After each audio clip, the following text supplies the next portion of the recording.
SIR സമയം supreme കോടതി ഇന്നത്തെ നിർദ്ദേശം കൂടി പരിഗണിച്ചുകൊണ്ട് ഇലക്ഷൻ കമ്മീഷൻ കുറച്ചുകൂടി നീട്ടണമെന്നാണ് CPIM ആവശ്യപ്പെടുന്നത്. ഇത് സംബന്ധിച്ച് സംസ്ഥാനത്തെ കേന്ദ്ര ഇലക്ഷൻ കമ്മീഷൻ്റെ പ്രതിനിധിയായ ചീഫ് ഇലക്ടറൽ ഓഫീസർക്ക് CPIM കത്ത് കൊടുത്തിട്ടുണ്ട്. ഡിസംബർ 15-നാണ് ഏറ്റവും ഒടുവിൽ SIR റിവ്യൂ മീറ്റിംഗ് നടന്നത്. അന്ന് കണ്ടെത്താൻ കഴിയാത്തവരായി റിപ്പോർട്ട് ചെയ്തത് 25 ലക്ഷത്തോളം പേരാണ്. അതിനു പുറമെ 23,40,000 പേർ നോൺ മാപ്പിംഗ് ആണ്. 2025 വോട്ടർ പട്ടികയിലെ കണക്ക് പ്രകാരം കേരളത്തിൽ 2.78 കോടി വോട്ടർമാരുണ്ട്. ആ വോട്ടർ പട്ടികയാണ് മരവിപ്പിച്ചുകൊണ്ട് അതിൽ പേരുള്ളവർക്കെല്ലാം എന്യൂമറേഷൻ ഫോറം വീടുകളിൽ നൽകിയത്. എന്ന് പറഞ്ഞാൽ അതിനർത്ഥം 2.78 കോടി വോട്ടർമാരുണ്ടായിരുന്ന കേരളത്തിൽ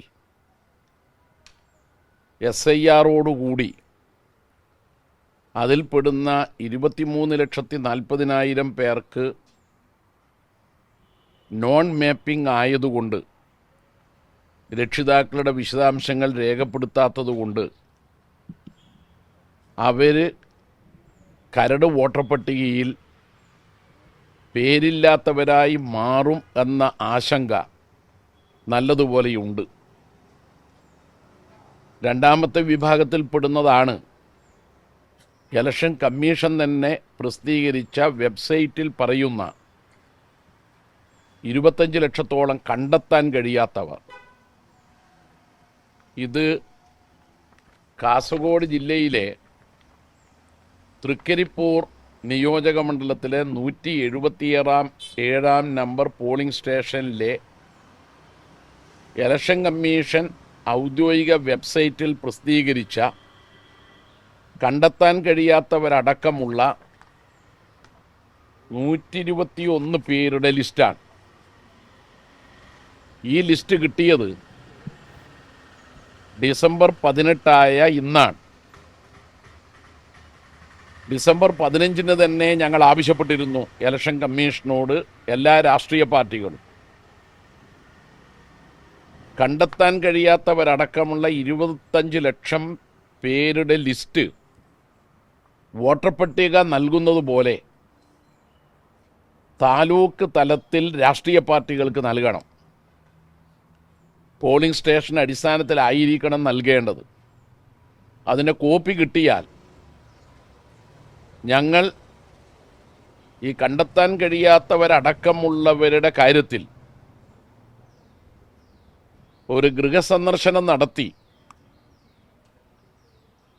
അവരുടെ എല്ലാം എന്യൂമറേഷൻ ഫോറം പൂരിപ്പിക്കുകയും ഒപ്പുവാങ്ങുകയും ചെയ്തതിന് ശേഷം ഡിജിറ്റലൈസ് ചെയ്യാൻ സഹായിക്കാം.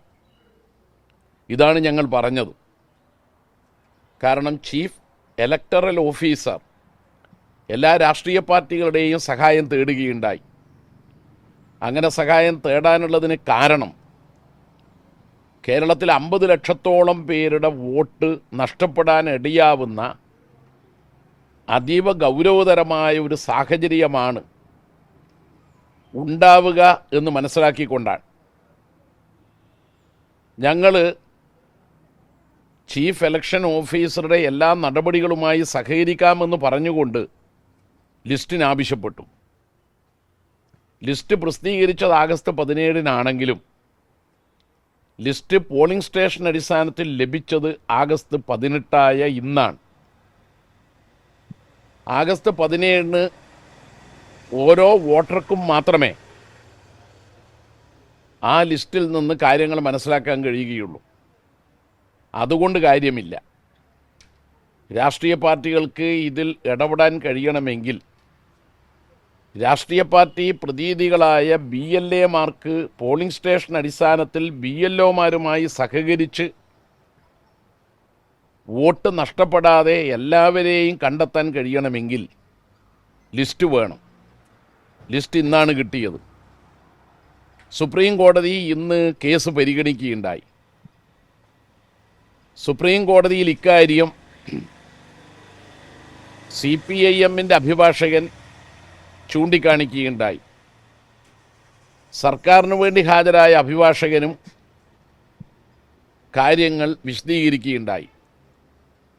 50 ലക്ഷത്തോളം വോട്ടർമാരെ ബാധിക്കുന്ന പ്രശ്നമായതിനാൽ സുപ്രീം കോടതി ഇലക്ഷൻ കമ്മീഷനോട് പറഞ്ഞു,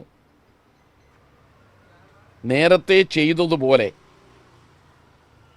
ഇവരുടെ ഹർജി വാങ്ങി അതിന്മേൽ നിങ്ങൾ അനുഭാവപൂർവം പരിഗണിച്ചുകൊണ്ട് SIR സമയം നീട്ടി നൽകണം.